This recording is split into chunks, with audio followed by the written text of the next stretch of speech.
ئیبراهیم ڕەیسی تاوانباری جەنایەت دژ بە مرۆڤایەتی بەڕەسمی بوو بە سەر و کۆماری ئیسلامی. ڕۆژی سێشەممە 12 مانگی گەلاوێژ لە حاڵێکدا کە ئاگرەیی تووڕەیی جەماوەری خەڵک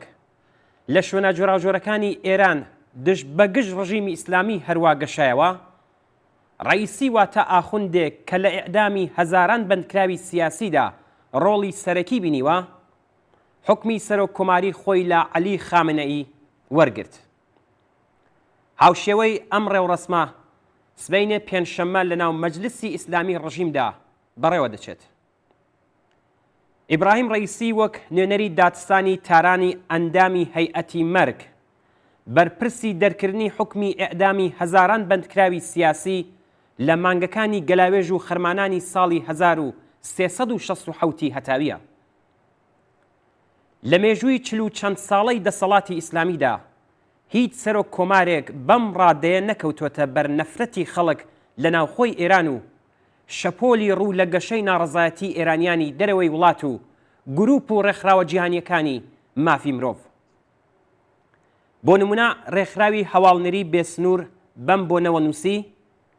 لەمڕۆوە ئیبراهیم ڕەیسی ئەندامی هەیئەتی مەرگ و تاوانباری جەنایەت دژ بە مرۆڤایەتی بە شێوەی ڕەسمی بوو بە سەرۆک کۆماری ئیسلامی ئێران. لە حاڵێکدا کە بەهۆی بڵاوبوونەوەی شەپۆلی پەنجمی کۆڕۆنا لە ئێران ڕۆژانە نزیک بە 800 کەس گیانیان لەدەستەدەن، ئیبراهیم ڕەیسی بەبێ چکۆلەترین ئاماژە بەم کارە ساتە لەوەی کە بەهۆی پرۆتۆکۆلەکانی کۆڕۆنا نەیانتوانیوە دەستی خامنەئی ماچ بکات، داخ و کەسەری دەربڕی. عەلی خامنەئی و باندی نظامی ئەمنیەتی دەسەڵاتدار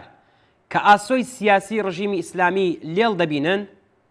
بەهێنانە سەرکاری ڕەیسی لە هەڵبژاردنێکدا کە کەمترین ئاستی بەشداری خەڵکی بوو و تەنانەت ڕێفۆرمخوازانی حکوومەتی و سەرۆک کۆمارەکانی پێشووی ئێرانیش نەیانتوانی پشتیوانی لێ بکەن، دایان هەوێ بڵێن کە تەنیا دەسەڵاتی یەکدەست و یەکگرتوو و بوونی کەسانێک لە لووتکەی دەسەڵات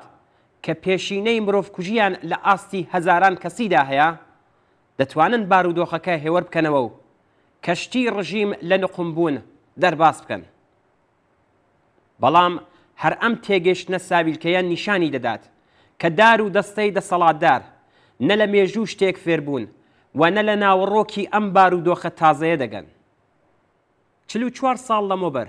کاتێک کە ناڕەزایەتی و قەیران گەروی دەسەڵاتی پاشایەتی دەگوشی، شا لە هەوڵێکی داماوانەدا حکوومەتی نظامی ڕاگەیاند و مۆرەکانی وەک ئەرتەشبۆد وەیسی و باقی ژنەراڵە سەرکوتگەرەکانی دیکەی بۆ چاوترسێن و بێدەنگکردنی خەڵک کردە سەرۆکی کاروبار.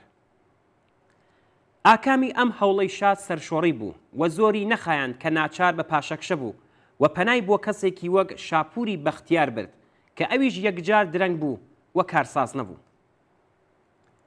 هێنانە مەیدانی مرۆڤکوژێکی بێزراوە و قێزەوەن کە هیچ توانا و شارەزاییەکی بێجگەل لە جەنایەت دژ بە مرۆڤایەتی لە کارنامەی خۆیدانیا، لەوانەیە بۆ ماوەیەکی یەکجار کورت باندەکانی دەسەڵات یەکگرت و خۆشحاڵ بکات، بەڵام تووڕەیی و نەفرەتی خەڵک لە گشت ئەم نیزامە پەرەدەستێنێت.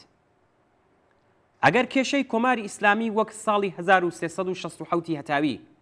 کوشتنی بەنەهێنی چەند هەزار بەندکراوی سیاسی بووایە، ڕەنگ بێ ڕەیسی کە کارکرد و زەرفیەتی مرۆڤکوژی لەم ئاستەدا هەیە ئەمڕۆژ بەکار هاتبایە. بەڵام ئەو سەردەمە بەسەر چووە و ئەم جۆرە سناریۆیانە دووپات نابنەوە کەوابوو ڕەیسی لەم بوارەشدا مۆرەیەکی سوتاو دەبێت. ڕژیمێک بە خێزێنەی بەتاڵەوە گرفتاری قەیرانی قوڵی ناوخۆ پەراوێزکەوتوو لە بواری جیهانیەوە، بێتوانە لە دابینکردنی ئاو و بەرقی خەڵک، بێکەفایەت بەرامبەر بە نەخۆشی کۆڕۆنا، بەرەنگاربووی جەماوەرێک کە لە هەژاری و بێداد وەتەنگ هاتوون، جەماوەرێک کە هەنگاو بە هەنگاو شێوەکانی خەبات و خۆراگری خۆیان پێدەگەێنن،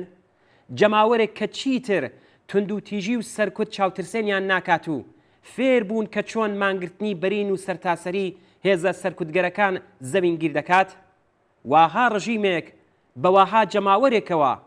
چ چارە نووسێک بێژگە لە ڕووخان چاوەڕوانی دەکات.